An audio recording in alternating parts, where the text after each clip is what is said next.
안녕하세요. 당신에게 편안한 시간을 선물하는 에린 목소리입니다. 구독과 좋아요, 알림 설정은 당신이 저에게 주는 큰 선물입니다. 블랙쉽. 잠들어 있는 내 안의 검은 양을 일깨워라. 작가 브렌트 맨스워, 옮김 최희현, 출판사 필름. 작가 소개를 하겠습니다. 브렌트 맨스워. 미국 10대 동기부여 연설가 중 한 명으로 선정되었으며 비평가들의 찬사를 받은 작가이자 수상 경력이 있는 음악가이다. 또한 팟캐스트 진행자이면서 개인과 기업을 대상으로 가치 기반 리더십을 교육하는 록스타 임팩트의 창립자 겸 CEO이다. 여러분들에게도 잠들어 있는 검은 양이 있으신가요? 당신이 절대로 타협할 수 없는 것은 무엇인가? 다른 사람들이 무슨 말을 하든 당신에게 어떤 영향을 주려 하든 상관없이 절대로 변하거나 물들지 않고 당신을 당신답게 만들어주는 핵심 가치는 무엇인가? 라는 책의 내용을 읽고 저는 한동안 멍해졌습니다.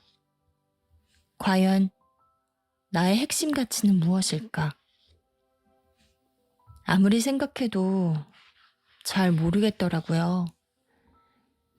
저는 그저 사라지는 대로 살아왔고 하고 싶은 대로 하며 시간이 흘러가는 대로 그저 살아왔더라고요.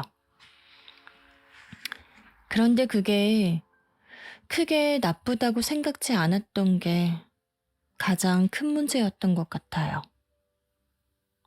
지금도 그저 흘러가는 대로 사는 것도 나쁠 거 없지. 그 안에서 열심히 해나가면 되지 않을까? 라는 생각에 갇혀있기도 한데요. 브렌트 맨스워 작가는 책에서 이렇게 말합니다. 의식적으로 어떤 일을 하기 위해서는 자신의 목적이 무엇인지 핵심 가치를 명확히 정의해야 한다.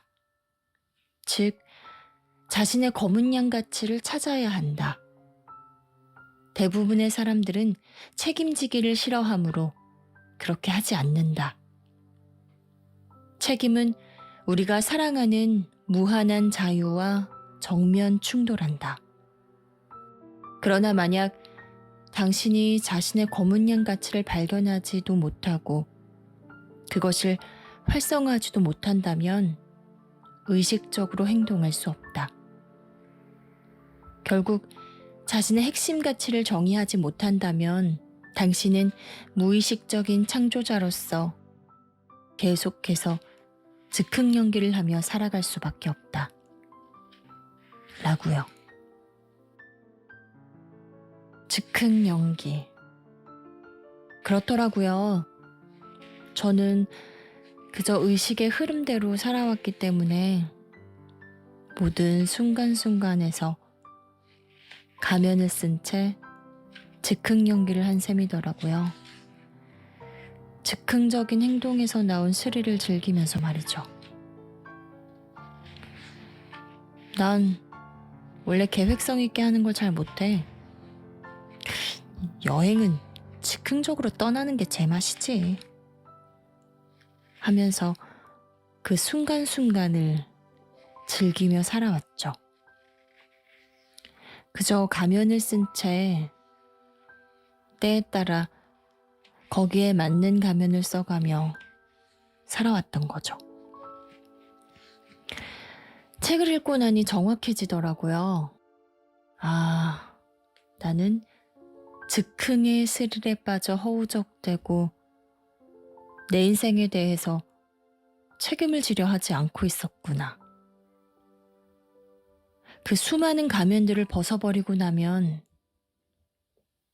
내 진짜 모습은?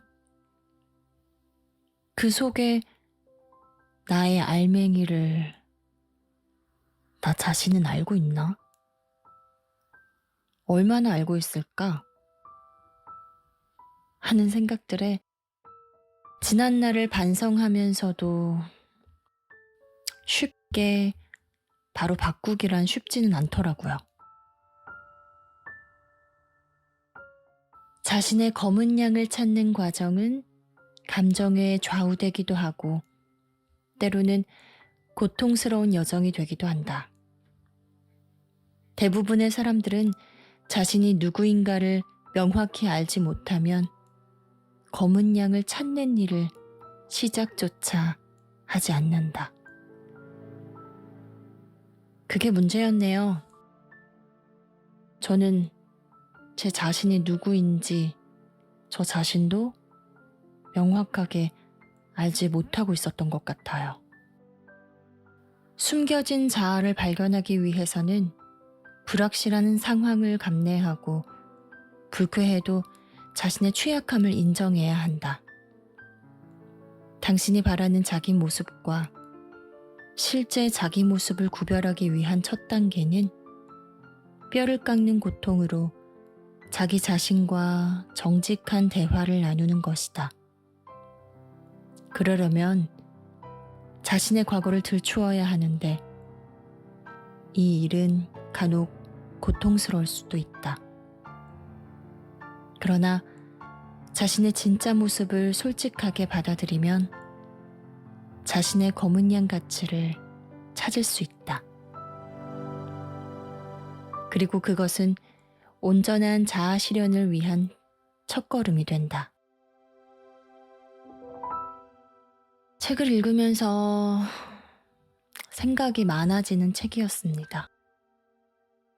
내 안의 검은 양 가치는 무엇일까?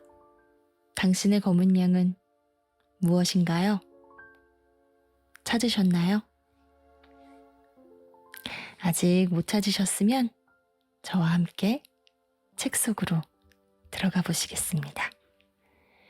그럼 지금부터 본문 내용의 일부를 읽어드리겠습니다. 1장 무의식적 창조자. 이제 깨어날 시간이다.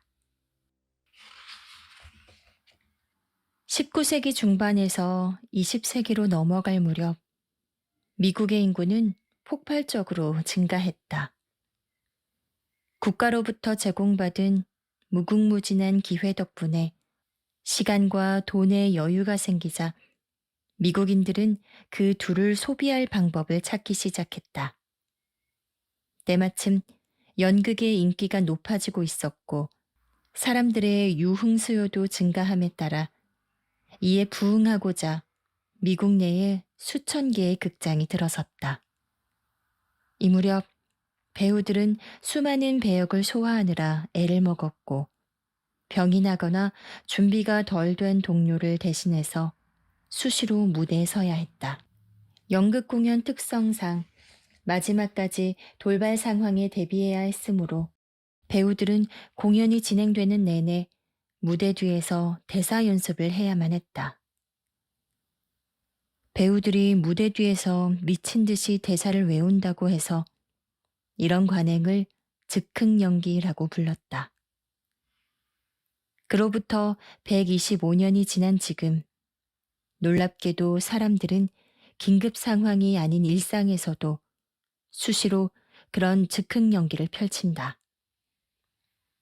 즉, 자기 안에 깊숙이 뿌리를 내려 인생의 길잡이가 되어주는 핵심 가치에 따르지 않고 한바탕 휘몰아치는 감정의 소용돌이에 휩쓸려 성급한 결정을 내리고 마는 것이다.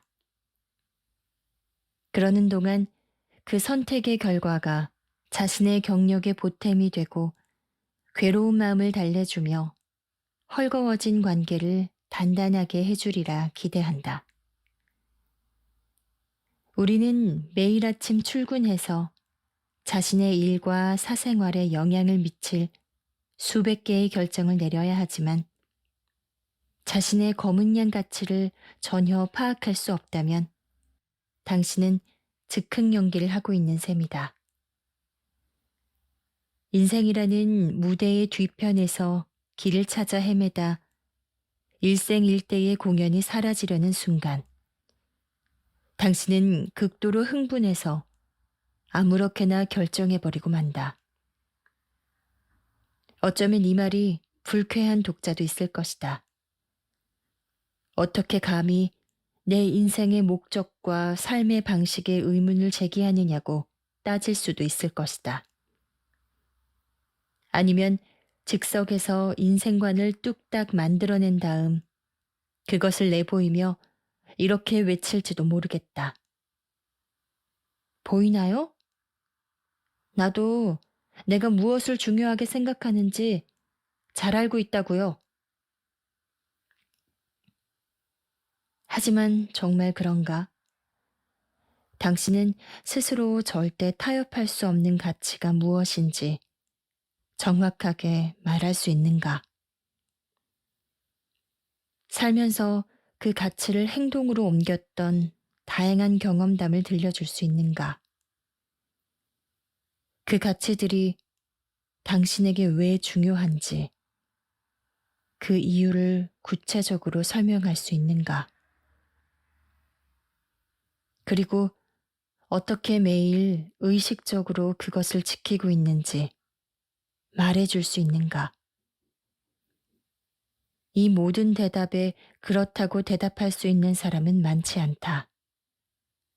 그리고 거기에는 컴퓨터를 망가뜨리는 사이버 바이러스처럼 나라 곳곳에 만연해 있는 문제의 근원이 있다. 한마디로 내 안의 검은 양이 길을 잃었다. 만약 내일 사무실에서 상사가 당신에게 내년도 회사 목표를 보여주며 그것을 달성하기 위한 실행 계획을 세우라고 지시한다면 당신은 뭐라고 말하겠는가? 상사를 똑바로 쳐다보며 저 아무래도 즉흥적으로 만들어야 할 것 같습니다. 라고 말하겠는가? 당연히 그렇지 않을 것이다. 그렇게 말하는 사람은 당장 새 직장을 알아봐야 할 것이다. 당신은 상사에게 근거 자료를 첨부해서 계획안을 제출할 것이고 목표 달성을 위한 세부 일정도 자신있게 밝힐 것이다. 진취적인 사람은 조직에서 그런 식으로 일한다. 그러나 대부분의 사람들이 사생활에서는 미래 계획을 세우는데 공을 들이지 않는다. 직장에서 상사에게 보여주던 존경심을 스스로에게는 품지 않는다. 왜 그럴까? 그것은 책임감을 느끼지 못하기 때문이다. 바로 그런 이유 때문에 체중 감량이나 금연을 실패하고 저축도 하지 못한다. 이런 예는 얼마든지 찾을 수 있다. 그런데 책임감보다 훨씬 더 골치 아픈 문제는 바로 그 문제의 근원이 당신에게 있다는 사실이다. 사람들은 대개 자신의 성공과 실패에 대한 책임이 자신에게 있다는 사실을 받아들이지 않는다. 그러나 당신은 현실에서 벌어지는 모든 상황에 책임을 져야 한다. 직장에서 회사의 목표와 예산, 마감 기한 등에 맞춰 일을 진행해야 하는 것처럼 말이다. 테스트 절차 명세서가 저절로 만들어지겠는가? 당신은 업무와 관련된 모든 책임을 인정해야 한다. 직장인은 소속 회사의 내규에 맞게 업무를 해야 한다. 그렇다면 나만의 규칙은 어떨까? 나 자신이 되기 위해서 따라야 할 규칙이란 무엇일까? 내게 가장 중요한 규칙들은 내 안의 검은 양 가치관에 근거해서 세울 수 있다. 그런 가치관은 죄책감 없이 원하는 일을 수락하고 원하지 않는 일을 거절할 자유를 준다. 좀 더 중요하게는 목적이 있는 삶을 살게 하고 즉흥 연기를 멈추게 한다. 인생에서 다양한 변화를 경험하기 위해서는 목적을 세우는 것과 목적에 따라 행동하는 것의 차이를 명확히 이해해야 한다. 2장. 좋은 결정. 결과는 어떤 선택을 하느냐와 무관하다.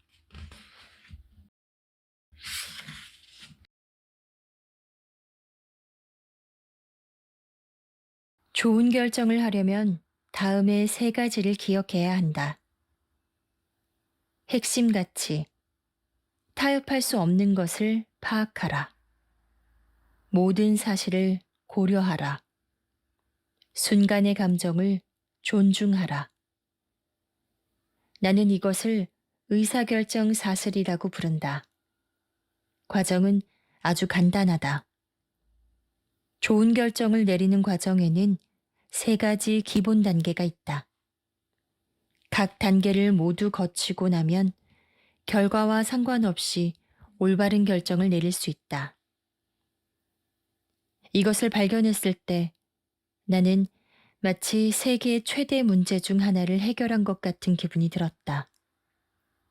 그래서 나는 강연에서 이 결과물을 공개한 다음 넷플릭스 특집으로 무브 오버 브레네를 기획하고 오래전에 약속해둔 타임의 커버 스토리 관련 전화를 기다리면서 전 세계적으로 획기적인 변화가 일어나는 모습을 상상했다.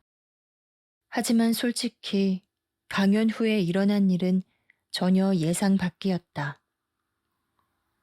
나는 기립박수를 받으며 강연장을 떠났고 수많은 사람들이 내 강연 덕분에 인생이 바뀌었다는 메시지를 보내왔으며 여기저기에서 강연 요청이 쇄도했다. 이제 앞으로 더 좋은 변화가 일어날 것이라 생각했다.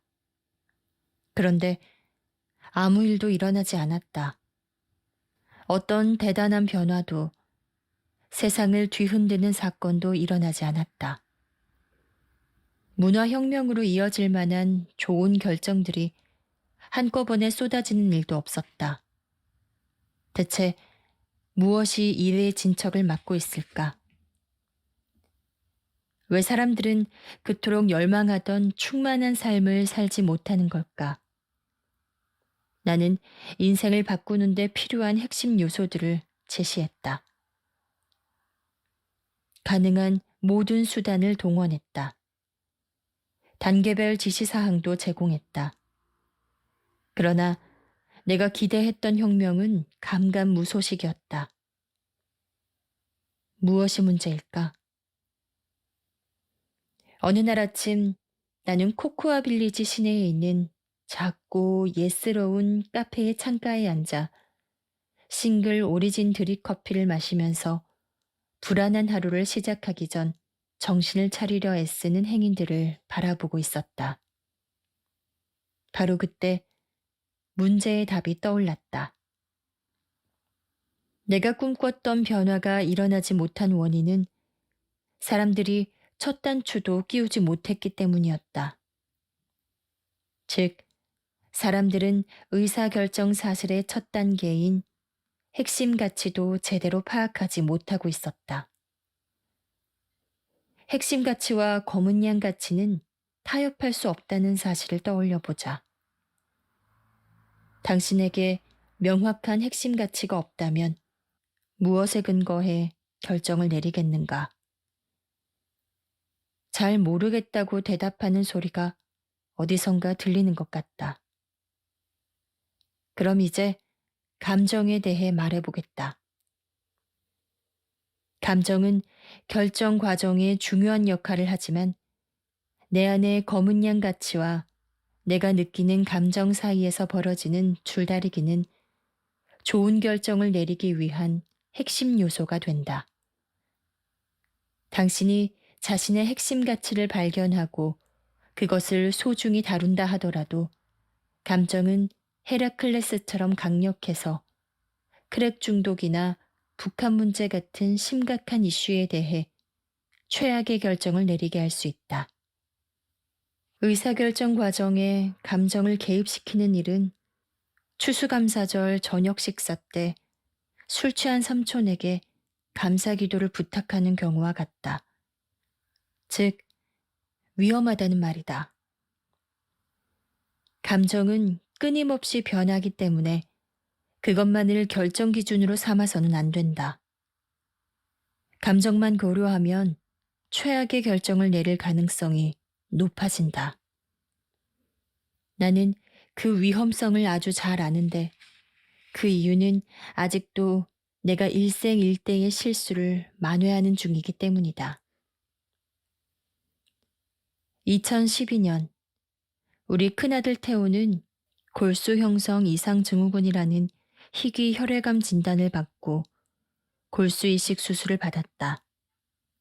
다행히 적합한 골수 공여자를 금세 찾은 덕분에 태호는 2012년 8월 12일에 이식 수술을 받았지만 우리 가족은 올랜도 플로리다 병원의 소아암 센터에서 263일간 악몽의 시간을 보내야 했다.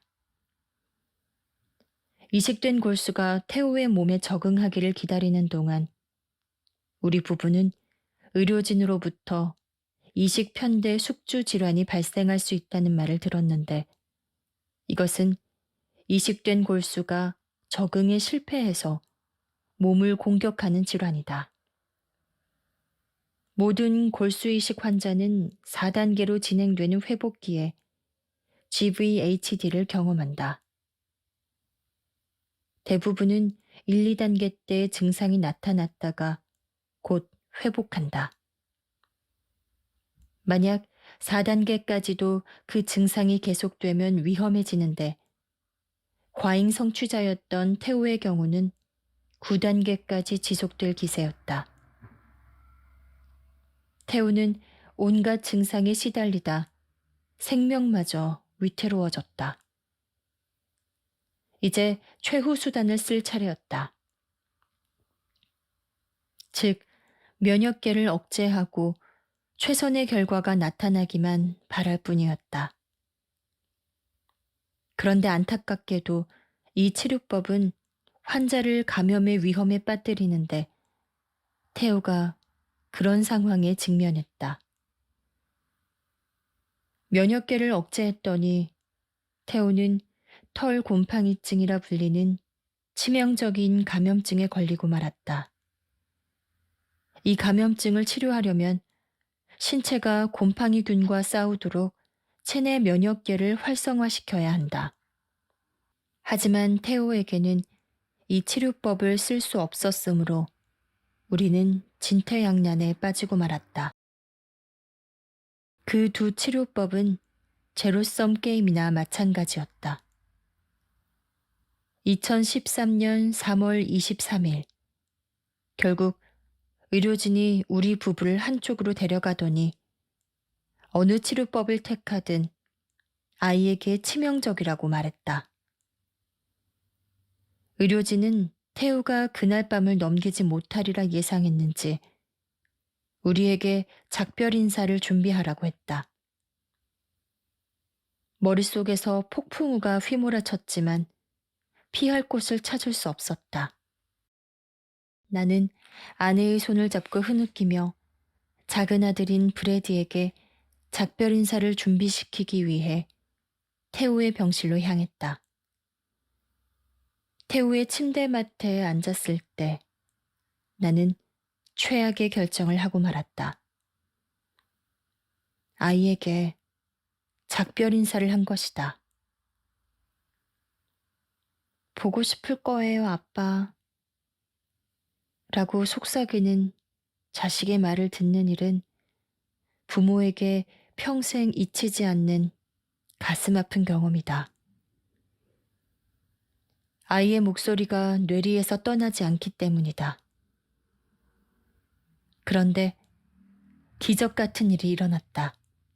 그날 밤 우리가 있던 병원에서 2,400km나 멀리 떨어진 뉴햄프셔에 살던 내 동생 토드는 태우의 소식을 듣고는 큰 슬픔에 빠졌다. 그런데 태우에게 전화로 작별 인사를 한 후 토두가 벌인 일이 우리 가족의 인생을 송두리째 바꾸어 놓았다. 그는 태우의 상태를 설명하는 포스터를 직접 만든 후 그것을 들고 도움을 청하는 영상을 촬영해서 유튜브에 업로드했다. 밤새 영상 조회수가 50만 회에 이르렀고 전 세계에서 돕고 싶다는 전화가 줄을 이었다. 그 중에는 태우와 같은 특수 상황을 경험해 본 훌륭한 의사들도 있었다. 알고 보니 태우의 의료진이 생각한 제로섬 게임은 전혀 사실이 아니었다. 동시에 두 질병을 다스릴 수 있는 실험적 치료가 있었는데 의료진은 그 치료법을 전혀 몰랐던 것이다. 그 당시 나는 내 안에 검은 양을 찾을 여유가 없었으므로 핵심 가치에 근거해서 나쁜 행동을 걸러낼 방법을 알지 못했다. 나는 기분대로만 행동했고 검은 양 가치관에 따라 감정을 다스리거나 어려운 질문을 던져보거나 가족이 처한 상황의 실상을 파악하려 하지 않았다. 감정에 휘둘려 더 큰 진실이 존재할 가능성을 보지 못했던 것이다. 때로 주변에 보이는 진실은 제한적이다. 나는 그것이 부동산 애플리케이션에서 집을 찾는 일과 비슷하다고 생각한다. 검색 범위를 너무 좁히면 제한된 결과만 얻는다. 가능성을 제대로 인지할 수 없다. 그러나 검색 범위를 조금이라도 넓히면 검색 결과의 수는 현저히 늘어난다. 바로 이 점이 의사결정 사슬의 두 번째 요소가 중요한 이유이다. 우리는 보이는 사실뿐만 아니라 가능한 모든 사실을 고려해야 한다. 24시간 동안 내 동생의 영상이 전 세계로 퍼져나가는 동안 우리 부부는 태우를 살리기 위해 말도 안 되는 계획을 세웠다. 그 중에는 기계를 빠른 속도로 돌려서 혈액에서 적혈구와 백혈구를 분리하고 이렇게 분리된 백혈구에 자외선을 쪼이는 방법도 있었다. 이 방법으로 모든 문제의 원인인 T세포를 죽이면 신락 같은 희망이라도 품을 수 있었다. 기적처럼 그 치료법은 효과가 있었다. 태호는 회복되기 시작했고 몇 달 후에 퇴원할 수 있었다. 지금 태호는 그래픽 디자이너가 되었으며 얼마 전에는 27번째 생일을 맞았다. 사실 이 책의 표지에 등장하는 검은 양 로고도 태호의 작품이며 검은 양 가치를 핵심 가치로 삼았을 때 가능해지는 일들을 잊지 않기 위해 나는 이 로고를 내 오른쪽 팔뚝에 그려 넣었다. 악몽과도 같은 끔찍한 상황에서 우리 부부는 동화 같은 결말을 기대할 수 없었다. 의료진이 작별 인사를 권했을 때 우리의 감정은 다른 가능성들을 모두 막아버리고 말았다. 무너져가는 현실 속에서 어떻게 동화를 믿겠는가? 마음이 무너지면 동화를 상상할 여유가 없어진다. 절망의 순간은 최악의 결정을 낳는다. 태우의 침대맡에 앉아 작별 인사를 했던 기억 때문에 그 이후에도 오랫동안 나는 수많은 밤을 편히 잠들지 못했다. 내 뇌리에서 무한히 반복되던 질문은 이것이었다. 혹시 태우는 내가 자기를 포기했다고 생각했을까? 그때 나는 내 안의 검은 양을 알지 못했기 때문에 끔찍한 결정을 내렸다. 그것을 알았더라면 태우와의 대화는 완전히 달라졌을 것이다. 삶의 전반에 미치는 긍정적인 영향력은 오직 불굴의 희망을 품을 때에만 가능하다. 이제 당신은 내 핵심 가치가 무엇인지 알았을 것이다. 내가 이 책을 쓴 이유는 바로 그 희망 때문이다. 당신도 그 희망을 믿기 바란다. 어쩌면 지금 당신은 실패로 얼룩진 삶을 자신의 잘못된 결정 탓으로 생각할지도 모르겠다. 충분히 이해할 만하다. 누구나 그렇기 때문이다. 그러나 내 이야기가 증명하듯 결과는 당신이 내린 결정에 옳고 그름과 무관하다. 그러니 글러브를 벗고 구석으로 가서 가쁜 숨을 가라앉혀 보자. 영화 로키 3에서 로키 발보아가 클로버 랭에게 했던 말을 당신에게 해주고 싶다. 그렇게 나쁘지 않았어. 괜찮았다고. 6장 진실 파헤치기. 검은 양은 미래에 살지 않는다. 일상에서 적당히 중요한 것들로부터 핵심 가치를 분리하지 못하는 순간 당신은 이미 실패할 준비를 마친 셈이다.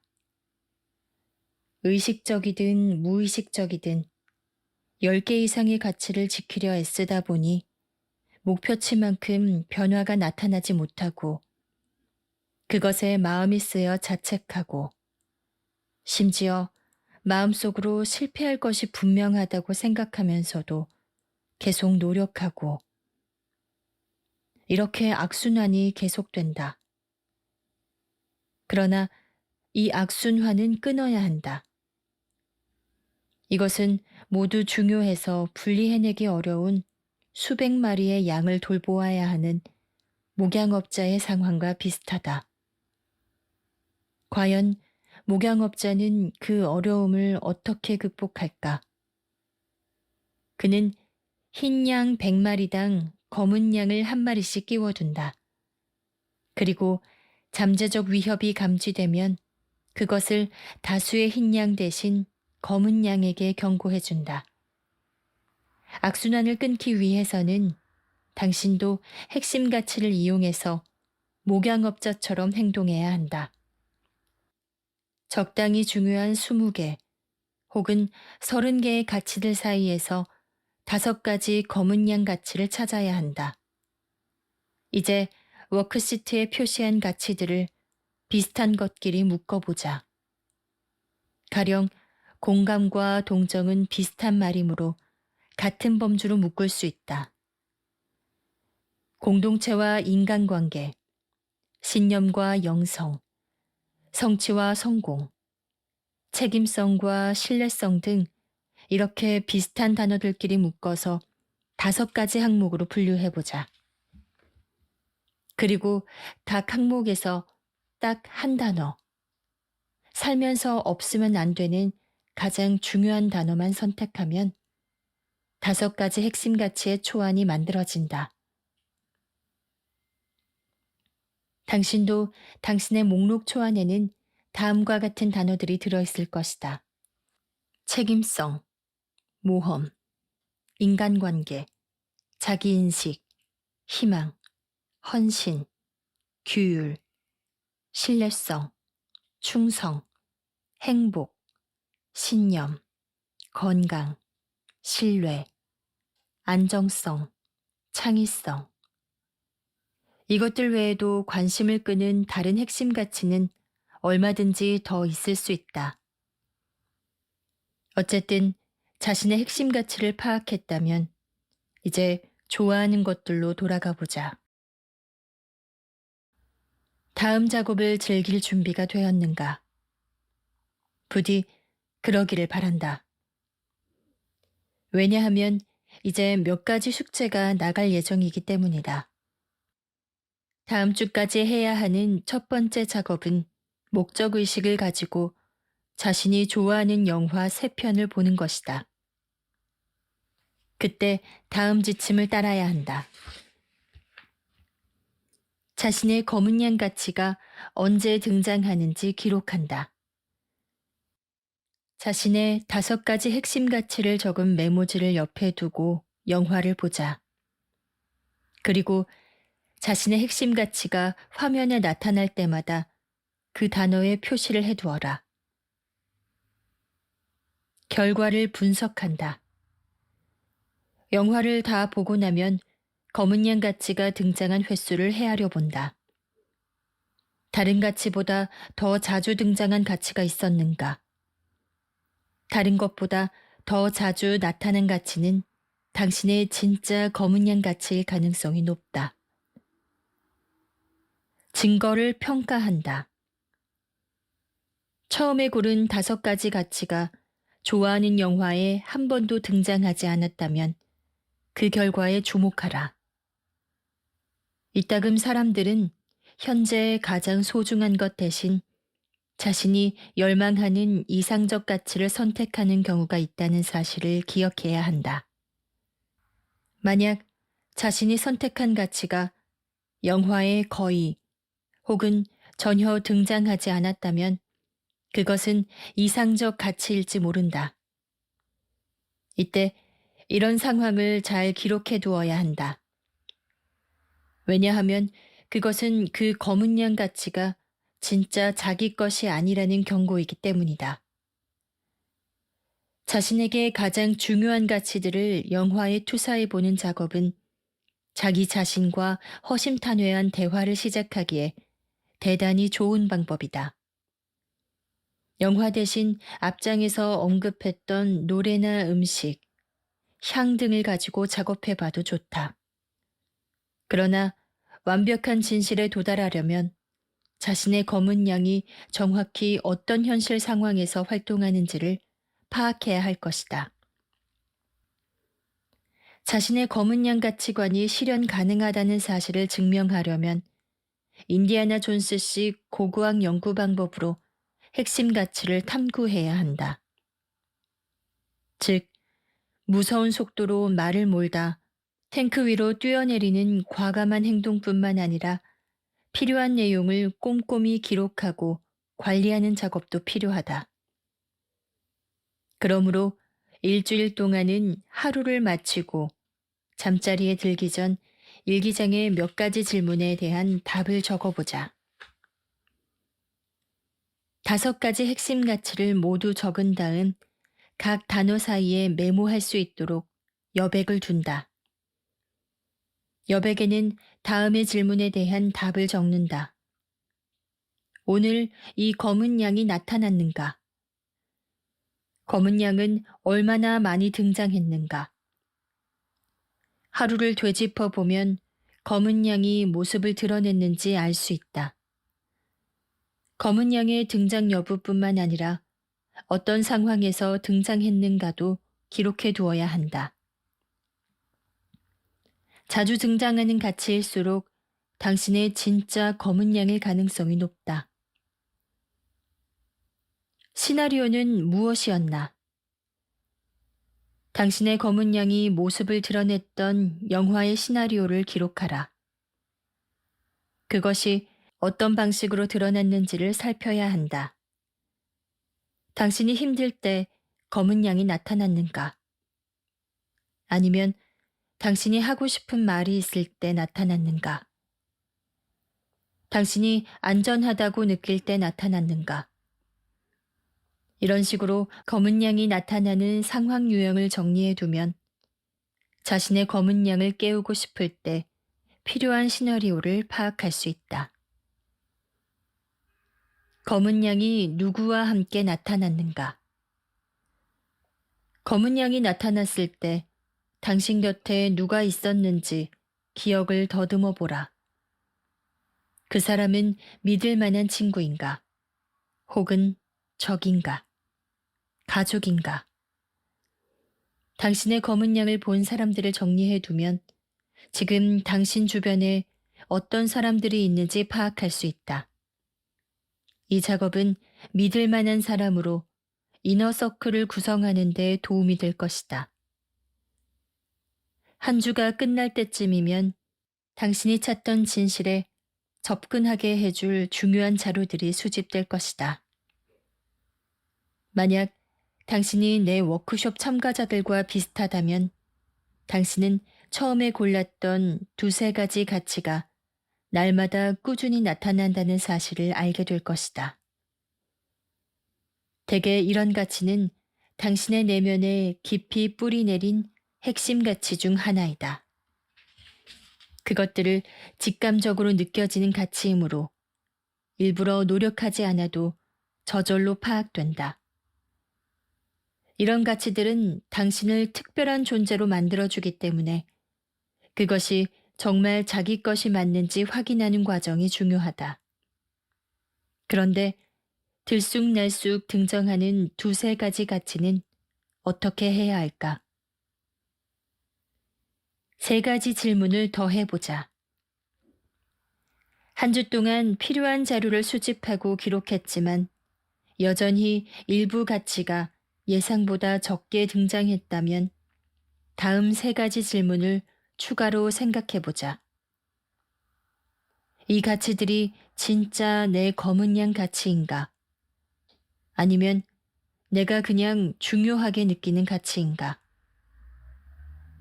이 가치들은 현재 내 모습을 표현하기보다 그저 내 열망을 반영한 이상적 가치는 아닌가?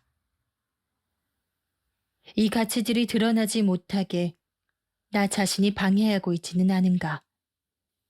첫 번째 질문에서 혹시 중요하게라는 단어의 의미가 검은 양을 찾아내기에 너무 좁다고 여겨지면 좀 더 광범위하고 포괄적인 단어로 조정해야 한다.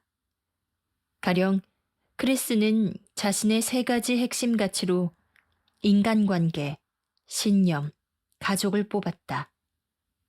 그런데 막상 이런 가치들을 추적하다 보니 의미가 서로 비슷해서 증거들을 구분하기가 어려웠다. 이런 경우에 나는 인간관계, 신념, 가족 등을 하나로 묶을 수 있는 관계라는 단어를 대신 사용해 보라고 권한다. 그 이유는 이렇다. 그리스가 친구, 동료, 지인 등과 교류할 때 가장 중요하게 생각하는 부분은 다양한 영역에서 성공한 사람들과 의미 있는 관계를 맺는 것이다. 그리고 종교인으로서는 그는 봉사, 도덕, 윤리 등의 원리와 실천자인 자신의 관계를 소중하게 여긴다. 또한 아내, 부모, 조부모, 형제자매, 친척 등과의 인간관계도 그에게는 몹시 중요하다. 이 모든 내용을 포괄적인 단어 하나로 조정하면 그것을 좀 더 쉽게 추적할 수 있다.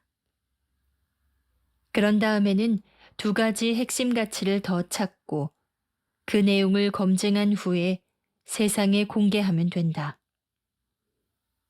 두 번째 질문의 이상적 가치와 관련해서 처음 자신의 검은 양을 찾아 나서면 대개 자신이 정말로 관심을 두는 것보다 관심을 두어야 한다고 생각하는 가치를 선택하는 경우가 있는데 이는 지극히 정상적인 행동이다. 올바른 자기인식에는 솔직하게 자신의 취약함을 인정하는 연습이 필요하다. 만약 당신이 선택한 검은 양이 일상에서 전혀 나타나지 않는다면 그것들은 실제 당신의 모습이 아니라 당신이 그래야 한다고 생각하는 모습이 투사되었다는 신호이다. 그러나 내가 약속하건대 세상에 경외심을 불러일으키는 순간은 당신이 있는 그대로의 모습을 보여줄 때다. 그리고 그렇게 하기 위해서는 먼저 자신의 진짜 모습을 찾아야 된다. 세 번째 질문으로 넘어가서 자신의 검은 양이 드러나지 않는 이유가 혹시 자기 자신 때문은 아닌지 살펴봐야 한다. 만약 감정과 가치관 사이의 줄다리기에서 감정이 이기도록 내버려 둔다면 사려 깊게 균형 잡힌 삶을 살기가 어려워진다. 좋은 결정이란 자신의 가치관에 따라 모든 사실을 고려하고 순간의 감정을 존중해야 한다는 사실을 기억하라.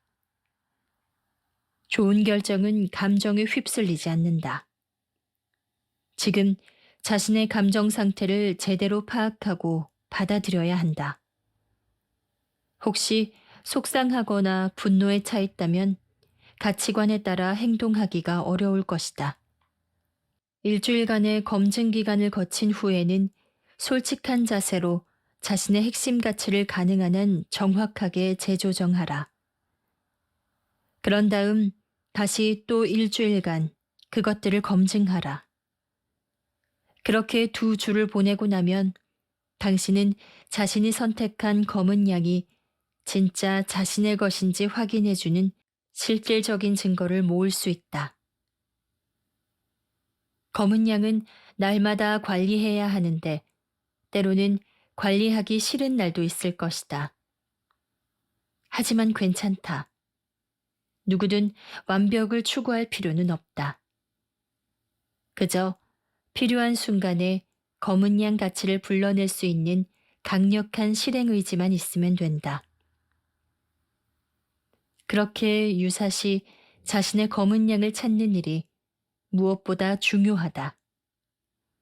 아무것도 하고 싶지 않은 순간에 검은 양은 당신의 책임감을 자극해서 무언가를 시도하게 한다. 검은 양 가치는 자신에게 가장 중요한 것이 무엇인지 스스로 묻게 해서 일이 잘 풀리지 않아 지친 날에도 힘을 내게 한다.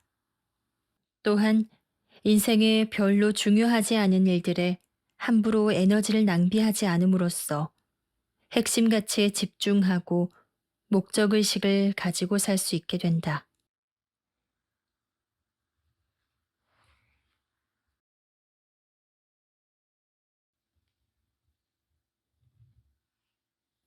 블랙쉽. 일부 본문의 낭독을 마치겠습니다. 지금까지 에린 목소리였습니다.